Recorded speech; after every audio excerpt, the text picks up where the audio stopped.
देशराज रस्तोगी एक बहुत बड़े जूलर थे। अमीर होने के साथ साथ देशराज बड़े संस्कारी और धार्मिक प्रवृत्ति के व्यक्ति थे। रोज पूजा पाठ करना और अपनी महान संस्कृति से जुड़े रहने के मूल मंत्र को ही देशराज अपनी सफलता का कारण मानते थे। उनकी एक ही बेटी थी, नैना, जो कि 7 साल फॉरेन में पढ़कर कुछ दिनों पहले ही अपने घर वापस लौटी थी। फॉरेन में रहकर नैना को शॉर्ट ड्रेस पहनने और हर समय हेडफोन में गाने सुनने की आदत पड़ चुकी थी।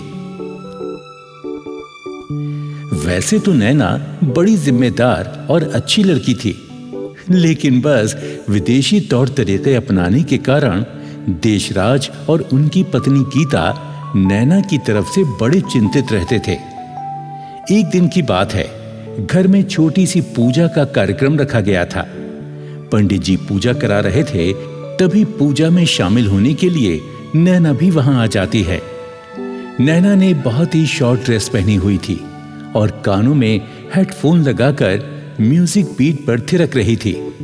सभी लोग नैना को देखकर हैरान हो जाते हैं।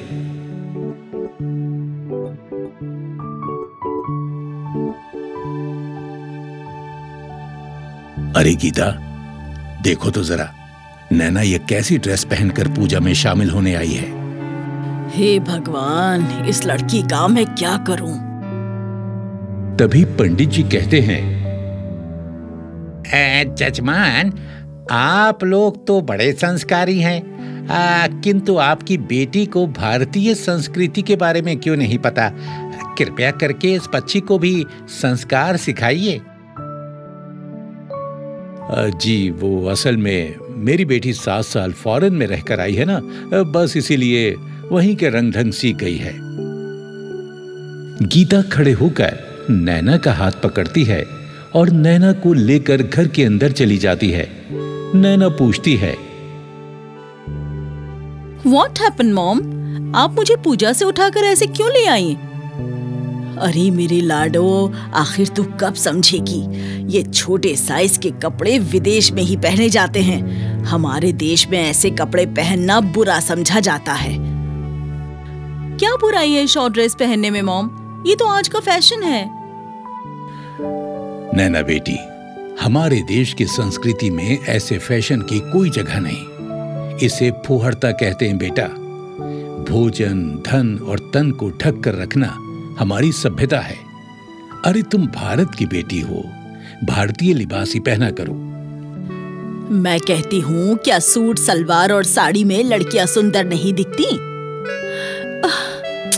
ओके मॉम, आप लोगों के कहने पर मैं ये शॉर्ट ड्रेस पहनना छोड़ दूंगी, लेकिन हेडफोन सुनना नहीं छोड़ूंगी। हाँ। नैना शॉर्ट ड्रेस पहनना छोड़कर सूट सलवार पहनना शुरू कर देती है, लेकिन हेडफोन सुनने का शौक नैना छोड़ नहीं पाती। वो सारा दिन हर समय हेडफोन लगाकर गाने सुनती रहती और काम भी हेडफोन लगाए हुए ही करती। एक दिन गीता देशराज से कहती है, सुनिए जी, अब हमें नैना की शादी कर देनी चाहिए। अरे भाई, तुमने तो मेरी मन की बात कह डाली। मैं भी कई दिनों से यही बात सोच रहा था। मेरी नजर में एक बहुत ही अच्छा लड़का है। मैं 1-2 दिन में ही लड़के के पिताजी से मिलकर बात चलाता हूं। रजत बड़ा ही होनहार लड़का था। अपने पिताजी का सारा बिजनेस वही संभालता था। देशराज रजत के माता पिता से मिलकर बात करते हैं और नैना की शादी रजत के साथ करा देते हैं। नैना अपनी ससुराल में आ जाती है और आते ही घर की सारी जिम्मेदारी संभाल लेती है। लेकिन नैना अपनी ससुराल में भी अपने हेडफोन का पीछा नहीं छोड़ती और हेडफोन में गाने सुनते सुनते ही घर के सारे काम करती है। ऐसे ही एक दिन नैना हेडफोन में गाने सुनते हुए नाश्ते की टेबल पर ब्रेड पर मक्खन लगा रही थी कि तभी रजत के पापा नैना से कहने लगते हैं,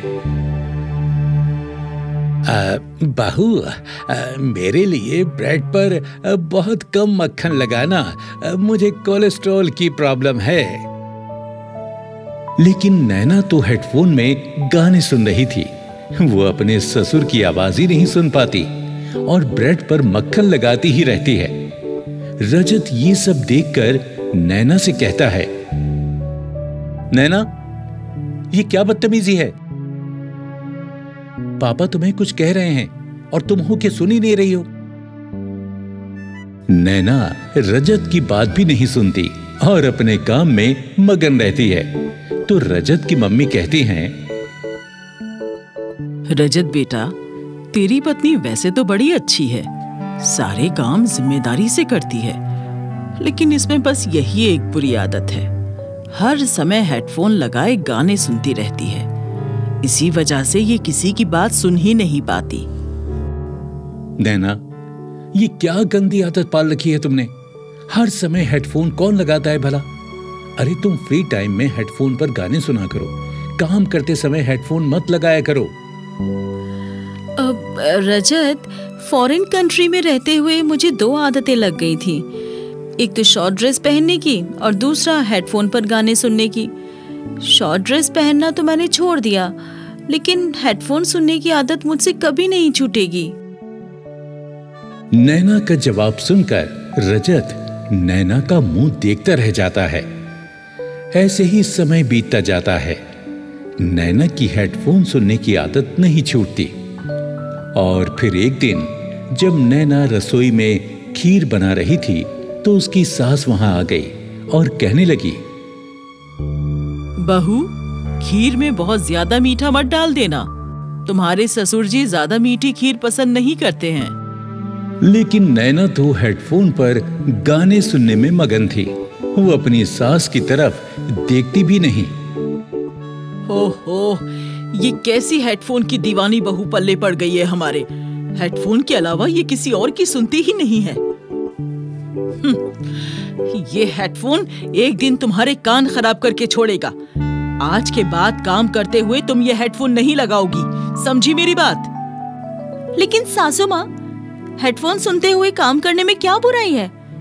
काम तो मैं फिर भी सारे ही करती हूँ ना, फिर आपको इससे क्या प्रॉब्लम है? बहस मत करो बहू, मैं तुम्हारे भले के लिए ही कह रही हूँ। हर समय हेडफोन सुनने की लत ठीक नहीं होती है। तुम इस लत को छोड़ दो, नहीं तो किसी दिन बहुत पछताओगी। सासू माँ, आप मेरे हेडफोन से चलना छोड़ दीजिए। मैं खाना खाए बिना तो रह सकती हूँ, पर हेडफोन के बिना नहीं रह सकती। नैना का जवाब सुनकर सासू माँ बेचारी चुपचाप वहां से चली गई। फिर कुछ दिन गुजर जाते हैं और एक दिन नैना कानों पर हेडफोन लगाए गाने सुनते हुई सड़क पर जा रही होती है। तभी पीछे से एक कार हॉर्न बजाती हुई आती है। उस कार के शायद ब्रेक फेल हो गए थे। हेडफोन लगे होने के कारण नैना हॉर्न की आवाज सुन ही नहीं पाती और कार की टक्कर नैना को लग जाती है।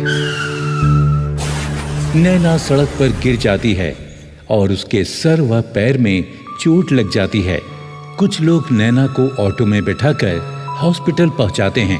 हॉस्पिटल से रजत के फोन पर कॉल आती है और रजत अपने मम्मी पापा के साथ हॉस्पिटल पहुंच जाता है। डॉक्टर रजत को बताता है, देखिए, घबराने की कोई बात नहीं है। आपकी वाइफ को थोड़ी सी चोटें आई हैं, 2-4 दिनों में ये बिल्कुल ठीक हो जाएंगी। नैना, तुम्हारा एक्सीडेंट हुआ कैसे? बेटा, ये जरूर हेडफोन सुनते हुए रोड पर चल रही होगी। वाहन की आवाज इसे सुनाई नहीं दी होगी और एक्सीडेंट हो गया होगा, है ना बहू? यही हुआ था ना?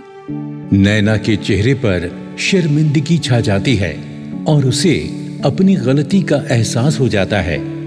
नैना कहती है, हाँ, हेडफोन सुनने की वजह से आज मेरी जान भी जा सकती थी।